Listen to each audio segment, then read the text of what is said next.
નમસ્કાર વિદ્યાર્થી મિત્રો, બુકબર્ડમાં આપ સૌ વિદ્યાર્થીઓનું હાર્દિક સ્વાગત કરું છું. આજે આપણે જોઈએ 29 જાન્યુઆરી 2021 ના રોજના અતિ મહત્વના પ્રશ્નો, તેમાં આપણે ચર્ચા કરીએ તે પહેલા જોઈએ ગઈકાલે જે આપણે ક્વેશ્ચન પૂછ્યા હતા તેના રાઈટ આન્સર કયા છે. ગઈકાલે જે આપણે જે ક્વેશ્ચન પૂછ્યા હતા બુકબર્ડ નોલેજ ટેસ્ટ, તો બુકબર્ડ નોલેજ ટેસ્ટમાં પૂછેલા પ્રશ્નો કયા રાજ્યના દાલે ખુરસાણી મરચાને જીઆઈ ટેગ આપવામાં આવ્યો છે. જીઆઈ ટેગ આપવામાં આવ્યો છે. મરચાની એક જાતિ છે દાલે ખુરસાણી. તો દાલે ખુરસાણીને જીઆઈ ટેગ આપવામાં આવ્યો એ કયા રાજ્યનો છે? તો આપણો આન્સર છે સિક્કિમનો છે. CISF એ વર્ષ 2020 ના વર્ષને કયા વર્ષ તરીકે ઉજવ્યું હતું? યર ઓફ મોબિલિટી વર્ષ તરીકે ઉજવ્યું હતું. CISF એટલે પૂરું નામ શું થશે? Central industrial security force. Blue dot નેટવર્કની સ્થાપના એની શરૂઆત કયા વર્ષથી કરવામાં આવી હતી? તો વર્ષ 2019 થી એની શરૂઆત કરવામાં આવી હતી. ચાલુ કમ્પ્યુટરને રિસ્ટાર્ટ કરીએ તેને શું કહેવાય છે?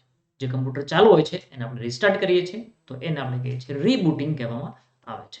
તો આ આપણા રાઈટ આન્સર. હવે જોઈએ આજના આપણા પ્રશ્નો અને તેના વિશે આપણે ડિસ્કસ કરીએ. તે પહેલા તમને એક જણાવીશ કે ખુશ ખબર છે તમારા માટે, જે પોલીસ ભરતી આવી રહી છે તો એ પોલીસ ભરતી માટે સૌથી મહત્વનો એવો જે કોર્સ એ બુકબર્ડ દ્વારા લોન્ચ થઈ ચૂક્યો છે, જેમાં તમે પીએસઆઈ અને એએસઆઈ મેઇન્સ અને પ્રિલિમ એટલે કે પ્રિલિમ પ્લસ મેઇન્સ બંનેનો આ કોર્સ તમે પરચેસ કરી શકો છો. જેમાં પીએસઆઈ ઈએસઆઈ પ્રિલિમ્સ અને મેઇન્સ પરીક્ષા માટેના કોચિંગ, કાયદાના લેટેસ્ટ સુધારાઓ છે એનો પણ સમાવેશ કરી લેવામાં આવ્યો છે. અગત્યની કલમો છે એને સ્ટાર રેટિંગ સાથે સમજાવવામાં આવી છે. મુખ્ય પરીક્ષામાં જે મહત્વના વિષયો જેવા કે ગુજરાતી અને અંગ્રેજી તેના એક ગહન ચર્ચા એમાં પણ કરવામાં આવી છે અને સંપૂર્ણ અભ્યાસક્રમનો સમાવેશ કરવામાં આવ્યો છે, જેની કોર્સની વેલિડિટી રહેશે પરીક્ષા સુધી. આ ખાસ યાદ રાખજો, કોર્સની વેલિડિટી રહેશે પરીક્ષા સુધી. તેમાં તમે અહીંયા તમને જે ટર્મ્સ કન્ડિશન આપી છે એ ટર્મ્સ કન્ડિશન ખાસ જોઈ લેવી, જેમાં તમને પ્રિન્ટેડ મટીરિયલ્સ મળવાપાત્ર છે, પરંતુ કઈ રીતે મળવાપાત્ર છે એ તમને કોઈ ક્વેરી હોય તો તમે કોલ કરી શકો છો 7575878699 પર. અથવા તો કોઈ પણ કોર્સ તમે પરચેસ કરો છો એ સમય દરમિયાન તમને કોઈ પણ મૂંઝવણ થાય છે, કોઈ પણ પ્રોબ્લેમ થાય છે તો પણ તમે આ કોર્સ પર તમે આ નંબર પર કોલ કરી શકો છો. તો અહીંયા બાય ધીસ કોર્સ પર તમે ક્લિક કરીને કોર્સ પરચેસ કરી શકો છો. એ જ રીતે પીએસઆઈ એએસઆઈ માટે જે કોર્સ છે એને સેમ એનરૂપ અને અન્ય જે કોન્સ્ટેબલ છે તો કોન્સ્ટેબલ લોક રક્ષક દળ એલઆરડી એના માટેનો પણ કોર્સ અવેલેબલ છે, જે તમે અહીંયાથી પરચેસ કરી શકો છો. અહીંયા બાય ધીસ કોર્સ પર ક્લિક કરી તમે કોર્સ પરચેસ કરી શકો છો. વધારે વિગત માટે તમે કોલ કરી શકો 7575878699 પર તમારે કોલ કરવાનો રહેશે. અન્ય તમને કોઈ ક્વેરી છે તમે અહીંયા કોલ કરી શકો છો. ચલો આગળ વધીએ. તાજેતરમાં આઈએમએફ ઇન્ટરનેશનલ મોનેટરી ફંડ દ્વારા પ્રસિદ્ધ કરેલા world economic Outlook growth project report જે રજૂ કરવામાં આવ્યો તેના અનુસાર ભારત વર્ષ 2021 માં આર્થિક વૃદ્ધિ દર કેટલા ટકા રહેવાનું અનુમાન લગાવ્યું છે? આર્થિક જે વૃદ્ધિ દર છે એ કેટલા ટકા રહેશે એવું અનુમાન લગાવવામાં આવ્યું છે.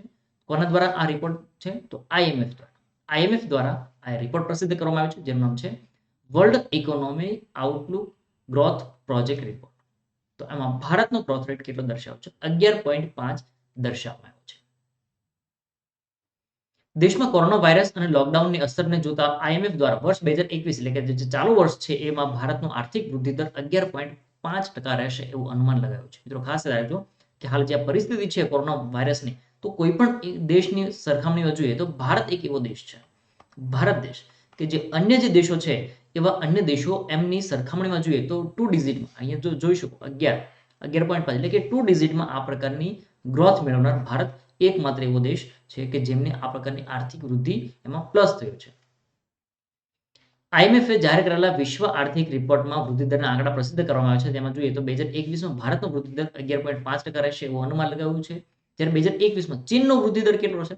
ચીનનો વૃદ્ધિ દર 8.1%. અહીંયા સિંગલ ડિજિટમાં આપ્યું છે. ભારતનો ગ્રોથ રેટ કેટલો છે? વધારે રહેશે એવું અનુમાન લગાવવામાં આવ્યું છે આઈએમએફ દ્વારા, ઇન્ટરનેશનલ મોનેટરી ફંડ દ્વારા. પરંતુ ચીનની આપણે જોઈએ તો ચીનનો 8.1% છે, એટલે કે એનો ગ્રોથ ઓછો છે. પરંતુ જો તમે એક વિચારો, રેવન્યુ તો એમની ડબલ થશે. કેમ? બહુ મોટું એક મોટી રેન્જ હોય અને એમાં ઓછા પર્સન્ટેજ હોય તો પણ પ્રોફિટ વધારે થશે, અને કોઈ ઓછા પ્રોફિટ હોય અથવા તો ઓછી વોલ્યુમ હોય અને પર્સન્ટેજ વધારે હોય તો પણ એ એટલું બધું નહીં થઈ શકે. ભારતનું ભલે 2 ડિજિટમાં હોય, પરંતુ ઇકોનોમીની દ્રષ્ટિએ જોઈએ તો ચીન સૌથી મોટી ઇકોનોમી છે, તો એની ઇકોનોમીમાં જ્યારે ગ્રોથ થશે તો એને ભલે 0.5% એને 0.5 અથવા તો 0.2% ડિફરન્સ થતો હોય તો પણ આપણા કમ્પેરિઝનમાં સેમ આવશે. એટલે કે ભારતનો આપણે જે નંબરની દ્રષ્ટિએ જોઈએ તો 11.5% આપણો વૃદ્ધિ દર હશે, જ્યારે ચીનનો વૃદ્ધિ દર કેટલો રહેશે 8.1%, અને એ બીજા ક્રમે રહેશે. ભારત પ્રથમ ક્રમે, ચીન બીજા ક્રમે રહેશે એવું કહેવામાં આવ્યું છે. ત્રીજા ક્રમે કોણ છે? થર્ડ રેન્ક પર ત્રીજા ક્રમે સ્પેન છે. એનો વૃદ્ધિ દર કેટલો થશે? તો 5.9%, 5.9%. અને ફોર્થ પોઝિશન પર કોણ રહેશે? ફોર્થ રેન્ક પર ફ્રાન્સ, જેનો 5.5% ગ્રોથ રેટ રહેશે એવું અનુમાન લગાવવામાં આવ્યું છે ઇન્ટરનેશનલ મોનેટરી ફંડ દ્વારા. વર્ષ 2020માં ભારતની અર્થવ્યવસ્થામાં 8%નો ઘટાડો જોવા મળ્યો હતો. 8%નો ઘટાડો જોવા મળ્યો હતો. જ્યારે ચીન એકમાત્ર એવો દેશ હતો કે જેનો વૃદ્ધિ દર 2.3% રહ્યો. જ્યારે 2020ની વાત કરીએ તો પાછળના વિતેલા વર્ષમાં જોઈએ તો ભારતનો ગ્રોથ માઇનસમાં હતો. ભારતની અર્થવ્યવસ્થામાં 8%નો ઘટાડો જોવા મળ્યો હતો, અને એ સમયે ચીનનો વૃદ્ધિ દર 2.3% જોવા મળ્યો હતો. IMF અનુસાર વર્ષ 2022માં, હવે 2022ની વાત કરીએ તો 2022નો ડેટા પણ આપણે જોઈએ. જીપીએસસી આવા ખાસ ક્વેશ્ચન પૂછી લેશે. જીપીએસસી ની વાત કરીએ તો જીપીએસસીમાં ભારતનો જે વૃદ્ધિ દર છે એ 2012ની વાત કરીએ તો 6.8% અને ચીનનો વૃદ્ધિ દર 5.6% રહેશે એવું અનુમાન લગાવ્યું છે. જો હવે આમાં પણ ભારત આગળ છે, 6.8% અને ચીનનો વૃદ્ધિ દર 5.6% રહેશે એવું અનુમાન લગાવવામાં આવ્યું છે. આ અનુમાન સાથે ભારત એ દુનિયાનો સૌથી ઝડપથી આર્થિક વૃદ્ધિ કરનાર વિકાસશીલ દેશ બનશે. જો એ ખાસ યાદ રાખજો, વિકાસશીલ દેશ, એવો વિકાસશીલ દેશ કે જે સૌથી વધારે ઝડપી ગ્રોથ કરનાર આ ભારત એકમાત્ર એવો દેશ બનશે. તાજેતરમાં આઈસીસી વન ડે બેટ્સમેન રેન્કિંગમાં પ્રથમ ક્રમાંક પર કયા ભારતીય બેટ્સમેનને સ્થાન મળ્યું? આઈસીસી વન ડે બેટ્સમેન રેન્કિંગમાં પ્રથમ ક્રમ પર કયા ભારતીય બેટ્સમેનને સ્થાન મળ્યું છે? તો આપણો આન્સર છે વિરાટ કોહલી.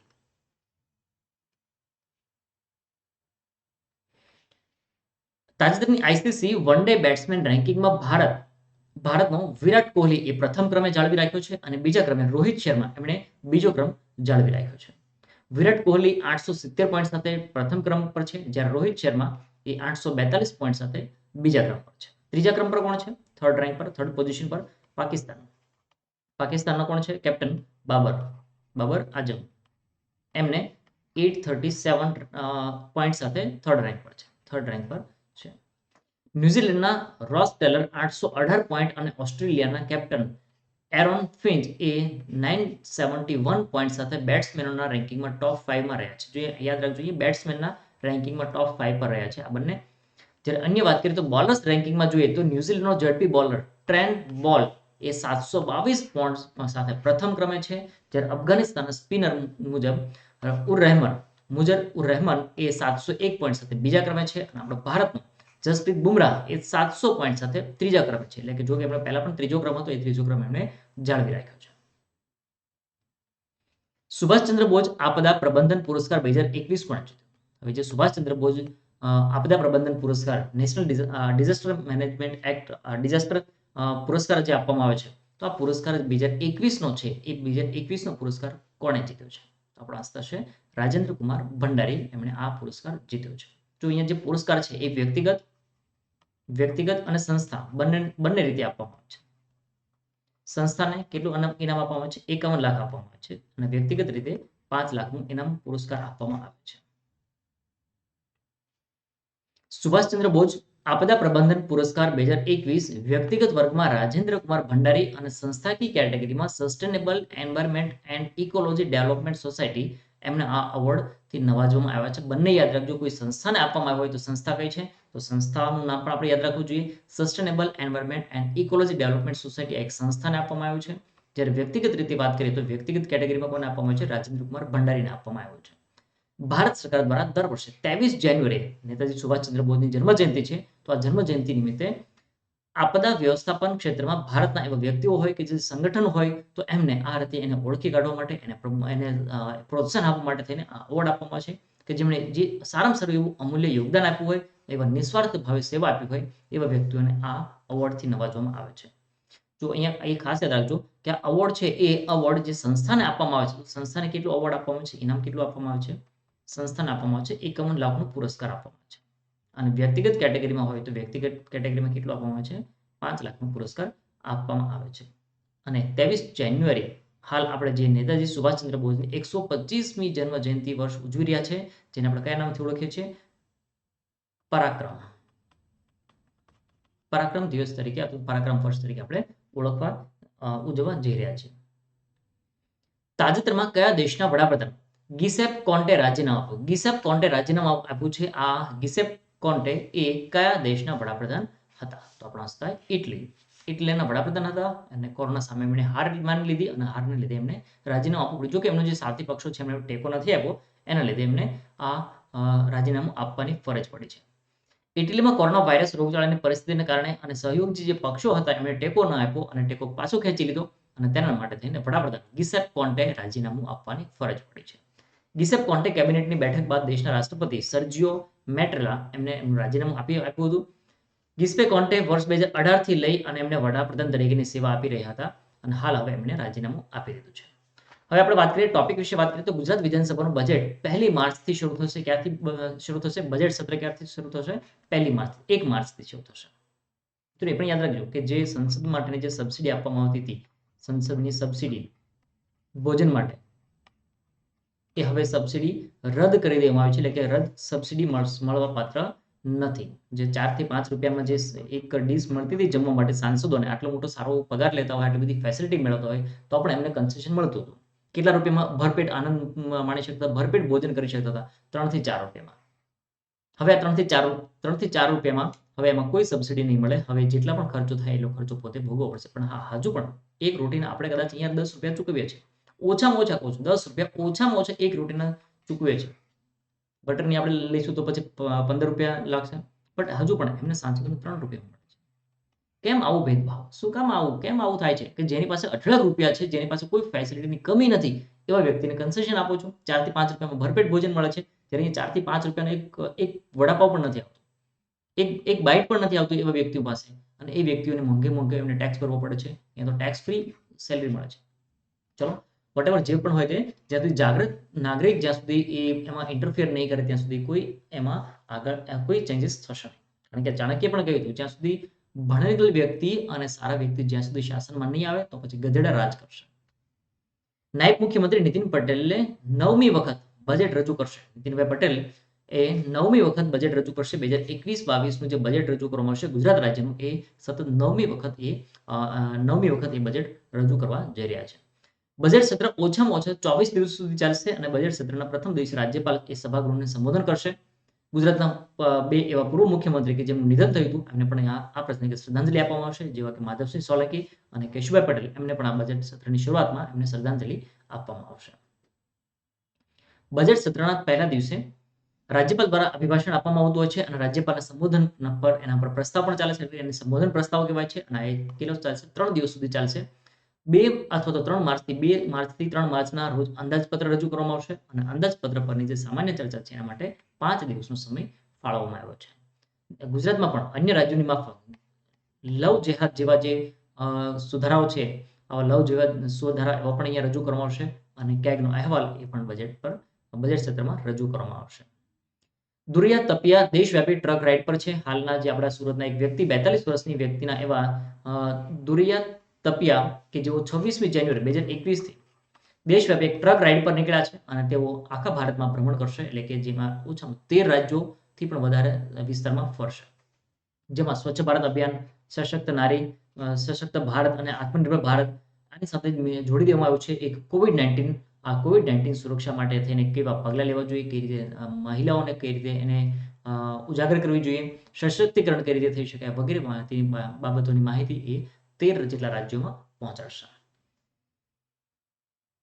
રાઇડ દરમિયાન દુરિયા તપિયા એ સતત 35 દિવસ સુધી ટ્રક ડ્રાઈવ કરશે અને આ દરમિયાન 13 રાજ્યોના 4500 જેટલા ગામડાઓ અને 10,000થી વધુ કિલોમીટરની સફર ખેડશે.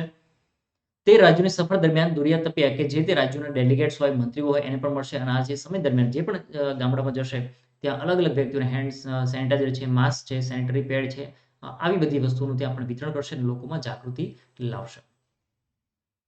રાઇડનું અંતિમ ડેસ્ટિનેશન કયું રાખવામાં છે? સ્ટેચ્યુ ઓફ યુનિટી, કેવડિયા ખાતેનું સ્ટેચ્યુ ઓફ યુનિટી એ ડેસ્ટિનેશન લાસ્ટ રાખવામાં આવ્યું છે અને ત્યાંથી ફરીથી પાછા સુરત ખાતે એ રાઇડનું સમાપન કરશે.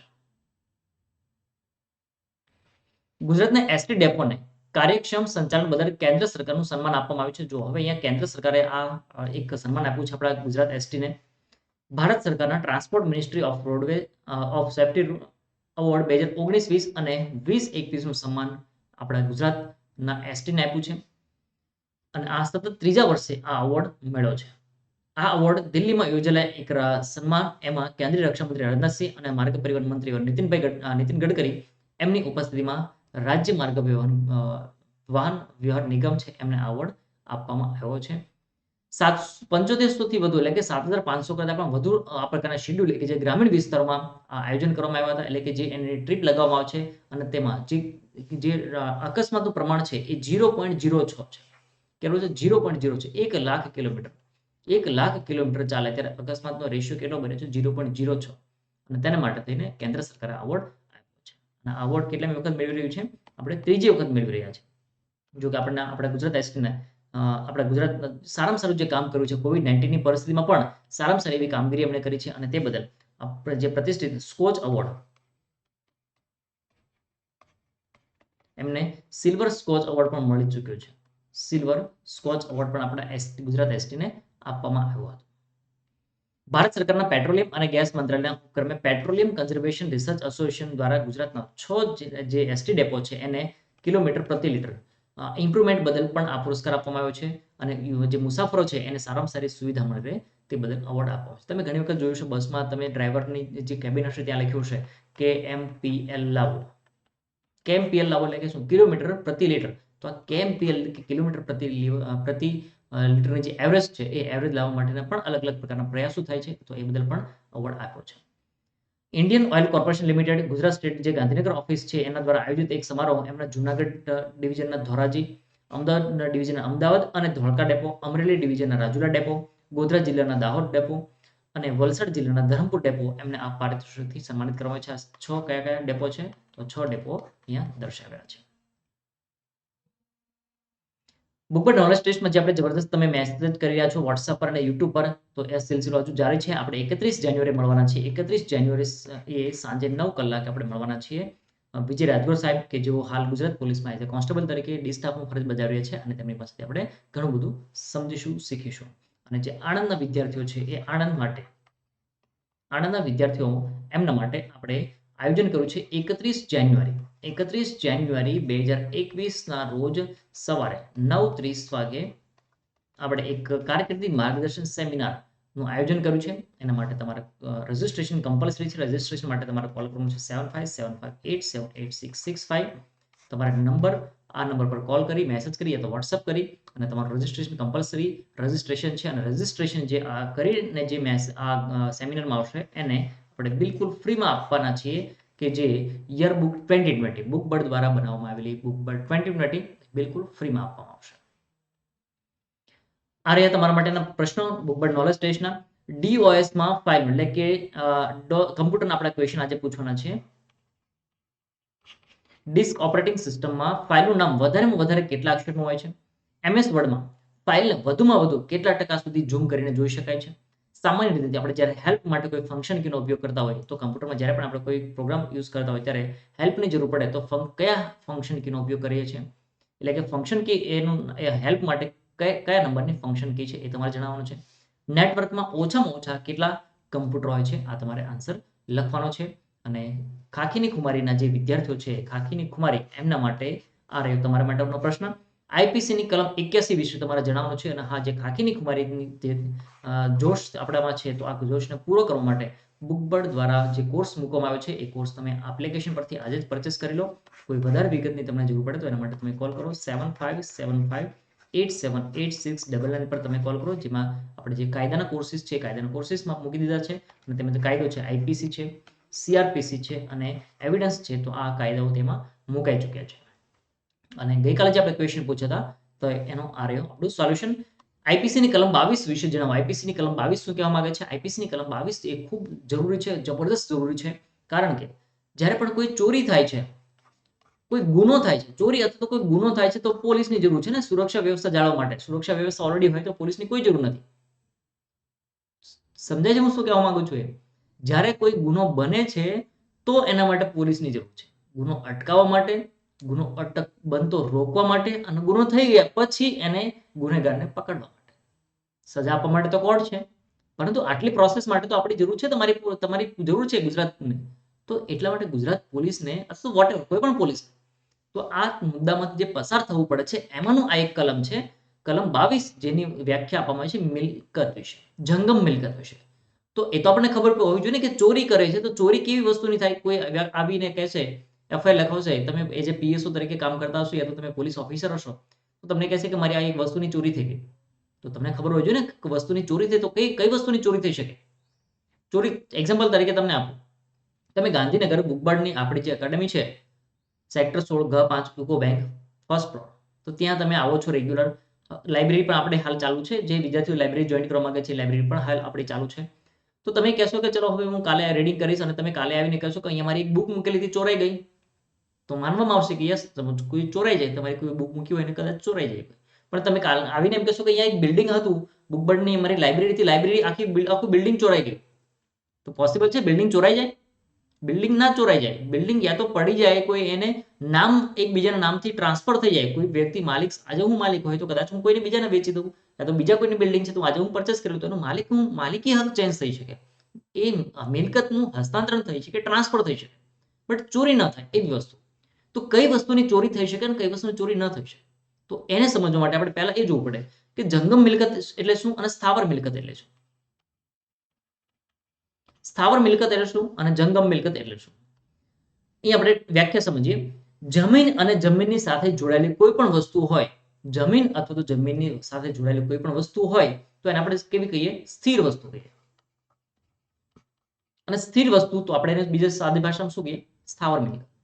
પરંતુ આ સિવાયની કોઈ વસ્તુ છે તો એની ચોરી થઈ શકે.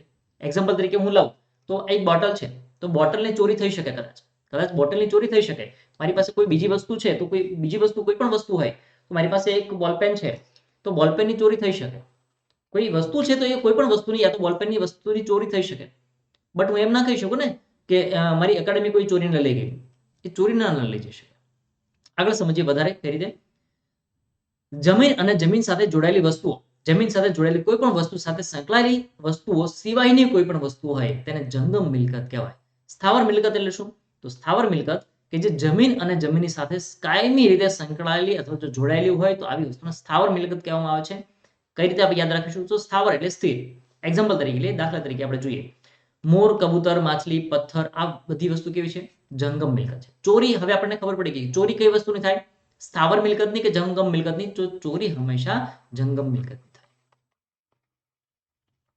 ચોરી હંમેશા કેવા મિલકતની થાય? જંગમ મિલકતની ચોરી થાય. સ્થાવર મિલકતની ચોરી ન થાય.